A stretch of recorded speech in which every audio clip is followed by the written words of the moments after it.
Well, pero antes de eso queremos comentarlo con la subsecretaria de Salud, Paula Daza, que está hoy día en el Buenos Días a Todos. Vamos a hablar, subsecretaria, del paso a paso con hartas cosas.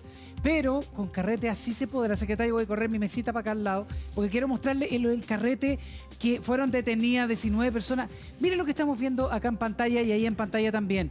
Subsecretaria, grabando un videoclip. Entonces, la capacidad, no podemos desconfinar si hay gente que considera que esto, no tengo idea, es normal, está bien.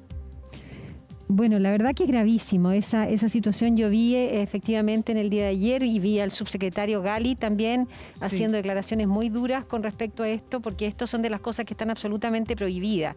¿Por qué? Porque la mayoría de las personas respetan las normas sanitarias. La mayoría de las personas, escuchamos recién el caso de este señor, ¿no es cierto?, lo que implica el punto de vista para una persona estar en cuarentena, no poder ir a trabajar, quedarse en su casa y sin embargo ellos están haciendo un esfuerzo tremendo. Y la mayoría de la gente lo hace, pero desgraciadamente también existen estas otras situaciones particulares, afortunadamente son particulares, pero que producen un daño, un impacto importante, porque esa fiesta que se ve ahí, eso significa que ese grupo de personas podría producirse un brote importante, y ese brote implica que esas personas después van a ir a su casa, pueden estar con adultos mayores, con enfermos crónicos, los pueden contagiar, y esos contagios pueden terminar esa persona en una unidad de cuidado intensivo o fallecer.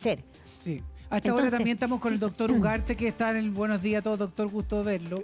Y mi tema es que uno dice, chuta, hablemos del paso a paso. Yo quiero explicar etapa por etapa, pero uno dice, estamos en cuarentena y hacen fiesta, ¿qué irá a pasar después? Subsecretaria, esta es la etapa 1 hoy día, ¿cómo estamos? ¿Qué es cuarentena, distancia social? Cuéntenos usted. Bueno, hoy día el paso a paso es un plan que lo hemos elaborado, primero que nada, compartiendo y tomando las recomendaciones de muchos actores en esto. Y este plan tiene 5 pasos. No todos estamos en el paso 1. Hoy día tenemos, hay comunas que están en el paso 1, que son las comunas que están en cuarentena, pero tenemos comunas que están en el paso 3, que son aquellas comunas que no están en cuarentena.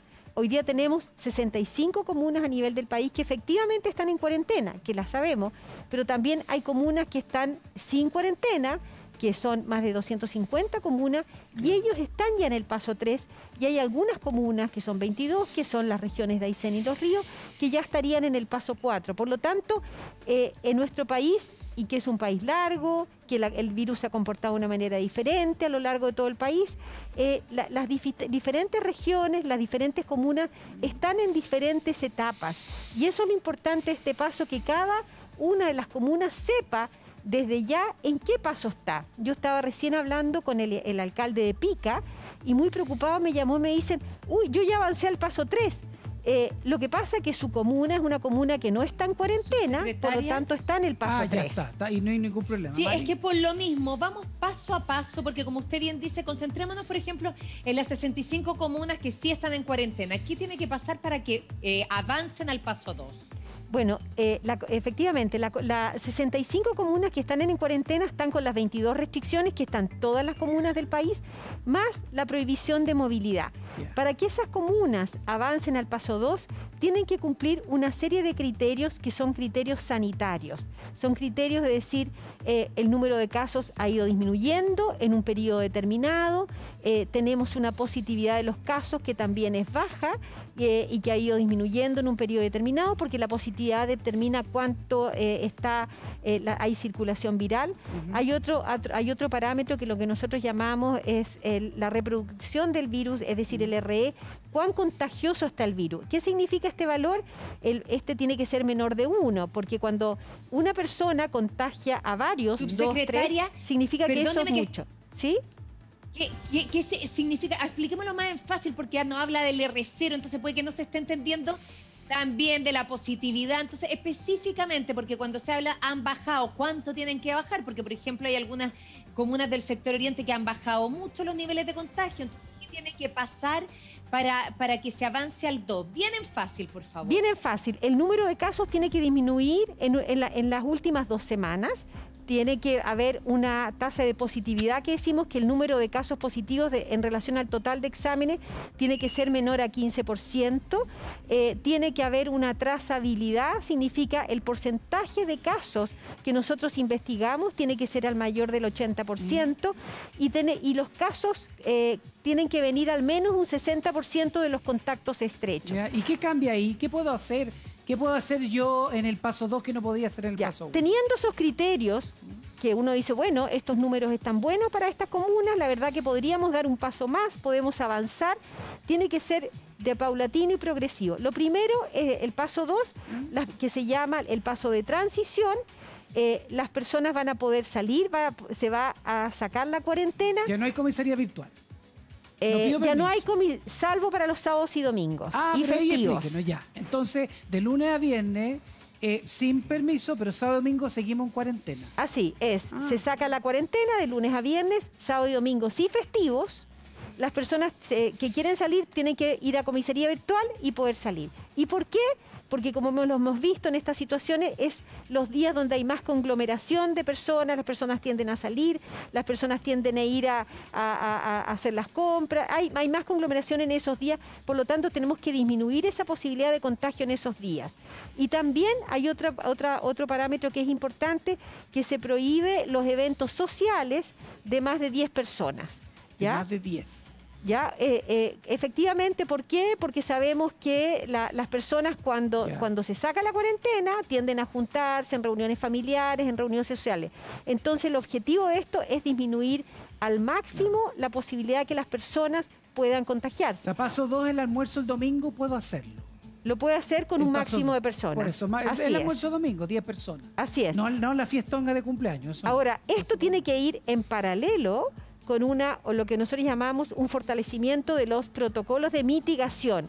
O sea, las personas van a poder ir a trabajar, pero en el trabajo tiene que haber protocolos muy estrictos de las condiciones sanitarias, el transporte tiene que estar ajustado a esta nueva forma de vivir.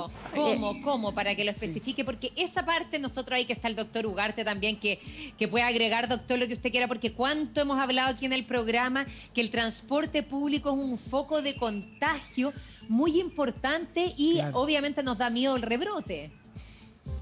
Sin duda, por eso es que es muy importante que se entienda que lo que está mostrando la doctora Daza, la subsecretaria, no es un cronograma para la próxima semana, no es que en este tiempo de emergencia nosotros tendemos a pensar en tiempos muy cortitos, no vemos más allá de una semana, estamos ansiosos.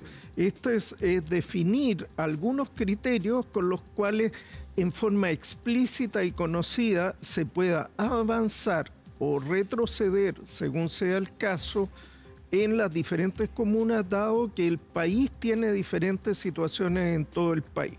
Y para que esto no sea hecho caso a caso de manera improvisada, tener una carta de navegación explícita y conocida de cuando se llega a qué cosa, se hace qué cosa. Si eso tiene cualquier cambio en estos números, se retrocede a la etapa anterior.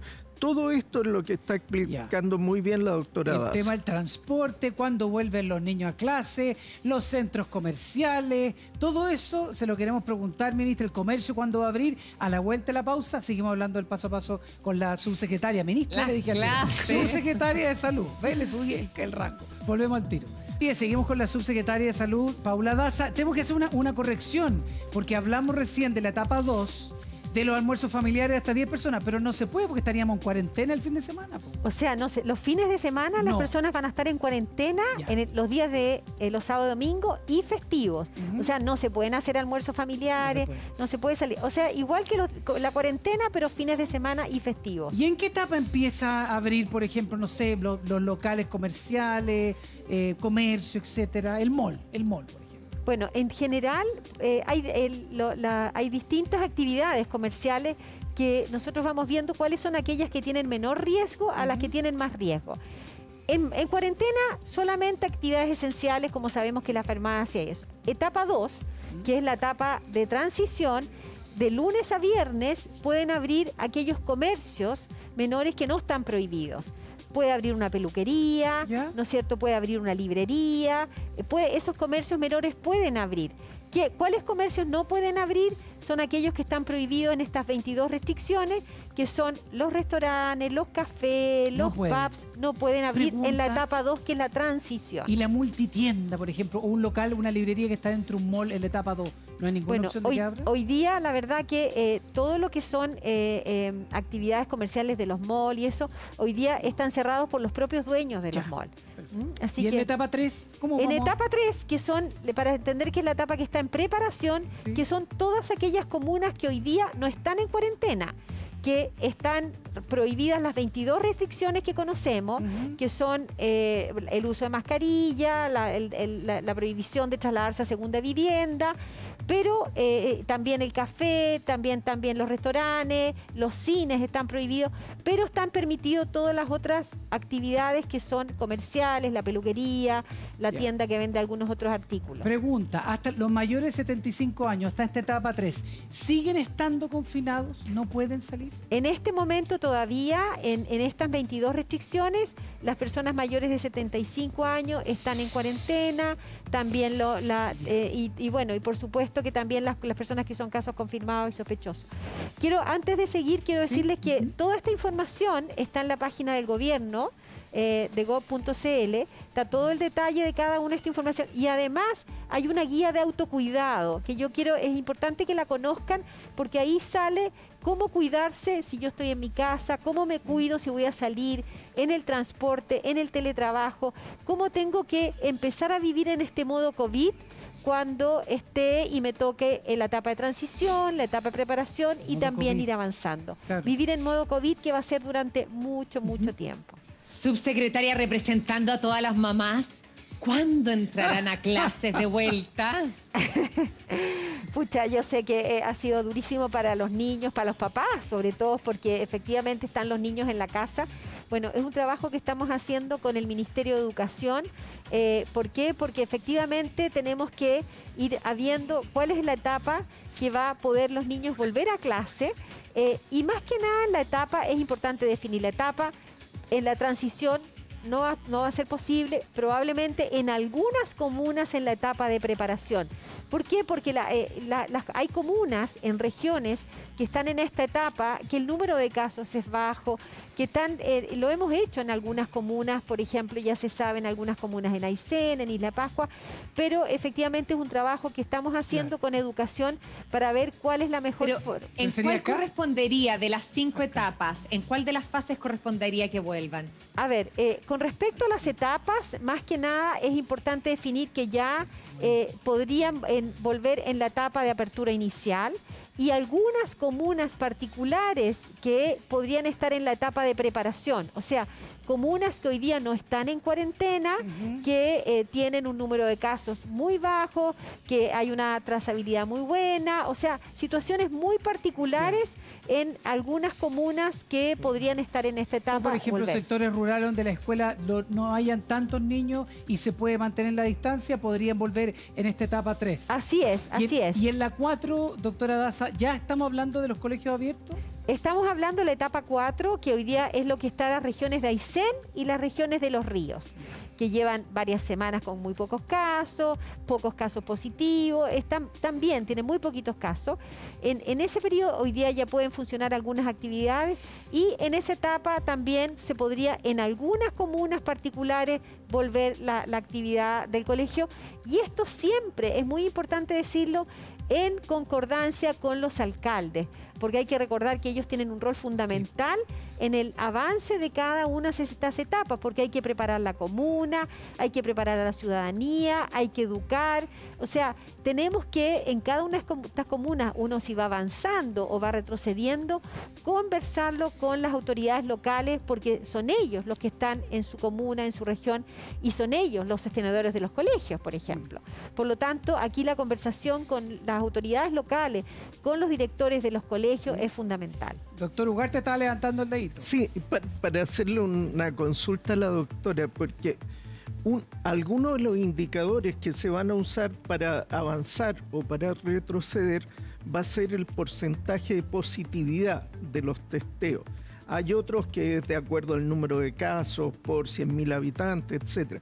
Pero en la positividad, ¿qué estrategia planifican como para mantener un número de testeos alto a pesar de que haya menos casos, lo que va a hacer que la gente se sienta menos incentivada para ir espontáneamente a pedir el testeo.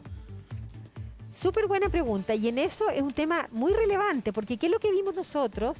Que efectivamente cuando los casos empezaron a disminuir, la gente dejó de ir a hacerse el test a los centros de atención primaria. Sí. Por lo tanto, ahí comenzamos con una estrategia que es lo que nosotros llamamos la búsqueda activa de casos. Es un trabajo que se hace con la atención primaria y tanto los seremis de salud que salen a buscar los casos a aquellos lugares donde podríamos encontrar casos positivos. Y eso ya lo estamos haciendo. Sí. Hoy día, por ejemplo, en la región metropolitana se ha hecho en los terminales pesqueros, en la feria, en distintos lugares donde puede haber un número importante de casos. Y todos los seremis de salud y la atención primaria van a tener que, es parte de la estrategia, esta que se llama testeo, trazabilidad, aislamiento, es que se llama búsqueda activa de casos. Y de hecho, dentro de las metas de esta estrategia está que un 10% de los casos tienen que venir de esta estrategia, de búsqueda activa. Y esa es la forma. Y en la etapa 5, subsecretaria, quiero preguntarle por si me puedo sacar la mascarilla ya en la etapa 5 y si los mayores de 75 años van a poder salir libremente a darse la vuelta aquí.